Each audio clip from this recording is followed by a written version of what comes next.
Welcome to V M Rayalaseema mother food vlogs. ఇవాల్టి మన recipe కమ్మగా మెత్తని పకోడీ. పకోడీ అనగానే ఏముందిలే మనకు తెలియందా అని అనుకోకండి. ఇలా చేస్తే ఈ పకోడీ స్ట్రీట్ ఫుడ్ స్టైల్లో టేస్టీగా వస్తాయి. ఇది గట్టి పకోడీ కాదండి, ఇలా మేం చేసినట్టు చేస్తే ఎంతసేపు అయినా ఇలా సాఫ్ట్గా ఉంటాయి. వీటిని చేసి టీ టైమ్ స్నాక్స్లా సర్వ్ చేస్తే అందరూ హ్యాపీగా తినేస్తారు. చేసినవి చేసినట్టే ఖాళీ చేసేస్తారు. రెసిపీని ఫస్ట్ నుంచి లాస్ట్ వరకు స్కిప్ చేయకుండా చూసి మేం చేసినట్టు ట్రై చేయండి, చాలా బాగుంటాయి. ప్రాసెస్ చూద్దాం.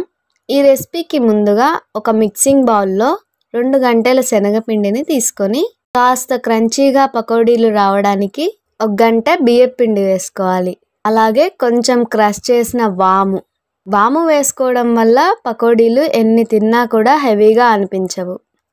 ఇందులోనే సన్నగా తరిగిన పచ్చిమిర్చి, కొంచెం పుదీనా, కొత్తిమీర, కరివేపాకుని ఇలా తుంచి వేసుకోవాలి. అలాగే ఇలా పొడవుగా తరిగిన ఆనియన్స్, రుచికి సరిపడా సాల్ట్, 1/2 టేబుల్ స్పూన్ వంట సోడా వేసి బాగా కలుపుకోవాలి. పకోడీలో ఆనియన్స్ ఎక్కువ ఉండి పిండి తక్కువగా ఉంటేనే పకోడీకి అసలైన రుచి.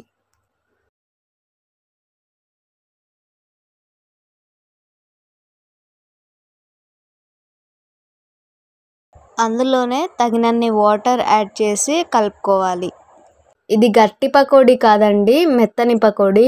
అందుకే ఇలా కొంచెం లూజ్ కన్సిస్టెన్సీలోకి కలుపుకొని మూత పెట్టి 10 నిమిషాలు వదిలేయాలి.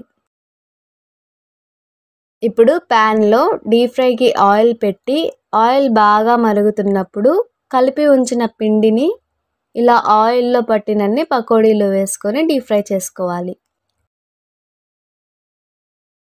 కాసేపు ఆగి ఇలా మరోవైపుకు తిప్పుకొని డీప్ ఫ్రై చేసుకోవాలి. ఇలా గోల్డెన్ బ్రౌన్ కలర్లోకి వచ్చేంత వరకు 2 వైపులా తిప్పుకుంటూ డీప్ ఫ్రై చేసుకొని ఒక టిష్యూ వేసుకున్న ప్లేట్లోకి తీసుకోవాలి. ఇలా టిష్యూ వేసుకోవడం వల్ల పకోడీలో ఉన్న ఎక్స్ట్రా ఆయిల్ మొత్తం టిష్యూ పీల్చేస్తుంది. వీటిని సర్వ్ చేసే ముందుగా కొంచెం కరివేపాకుని ఆయిల్లో ఫ్రై చేసుకొని పకోడీ పైన గార్నిష్ చేసుకొని తింటే సూపర్గా ఉంటుంది. ఇవి చల్లారాక కూడా ఇంతే టేస్ట్ సూపర్గా ఉంటాయండి. అయినా అంతసేపు ఉంటేగా చేసినవి చేసినట్టే ఖాళీ చేసేస్తారు. పకోడీ అనగానే శనగపిండితో చేసినవి గ్యాస్ట్రిక్ ప్రాబ్లమ్స్ వస్తుంది అని భయపడాల్సిన అవసరం లేదు. ఇందులో వాము, కొత్తిమీర, పుదీనా వేసాం కాబట్టి గ్యాస్ట్రిక్ ప్రాబ్లం ఏముండదు, హ్యాపీగా ఎంజాయ్ చేయొచ్చు. మరి మీరు కూడా మన రెసిపీని ఫాలో అవుతూ ట్రై చేయండి, పర్ఫెక్ట్గా బయట కొన్న వాటిలా వస్తాయి. మన ఛానల్ని కొత్తగా చూసే వాళ్ళైతే సబ్స్క్రైబ్ చేసి పక్కనే ఉన్న బెల్ సింబల్ని క్లిక్ చేయండి. మేము చేసే ప్రతి వంట మీకు వస్తుంది. అలాగే మన ఛానల్ని లైక్ చేసి నలుగురికి షేర్ చేయండి. మీ ప్రతి లైక్ అండ్ షేర్ మాకు అమూల్యమైనవి.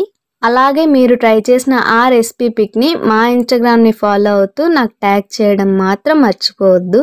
ఇలాగే వ్యూస్ పెంచుతూ మీ సపోర్ట్తో మమ్మల్ని ముందుకు నడిపిస్తారని ఆశిస్తూ thank you for watching our channel friends.